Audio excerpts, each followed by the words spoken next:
యేసుక్రీస్తు పరిశుద్ధ నామానికి మహిమ కలుగునుగాక. అనుదిన వాహినిలో రాబో కాలమునందు నీకు మేలు కలుగును అనే అంశాన్ని అధ్యయనం చేద్దాం. మనం కృంగిపోయినప్పుడు లేదా ఊహించనిది జరిగినప్పుడు ప్రస్తుత పరిస్థితి నుండి ఎలా దాటిపోవాలో కష్టంగా అనిపిస్తుంది. జరగబోయే కార్యాలు ఏ విధంగా ఉంటాయో సంశయంగా ఉంటాయి.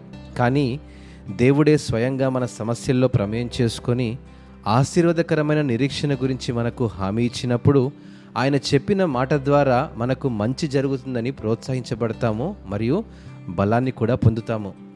ఇశ్రాయేలీలు ఇటువంటి పరిస్థితుల్లో ఉన్నప్పుడు దేవుడు వారి భవిష్యత్తు కోసం నిరీక్షణను ప్రకటించాడు. ఇర్మియా గ్రంథం 31వ అధ్యాయం 17వ వచనంలో, రాబోవు కాలమునందు నీకు మేలు కలుగునను నమ్మికయున్నది, నీ పిల్లలు తిరిగి తమ స్వదేశమునకు వచ్చెదరు, ఇదే యెహోవా వాక్కు.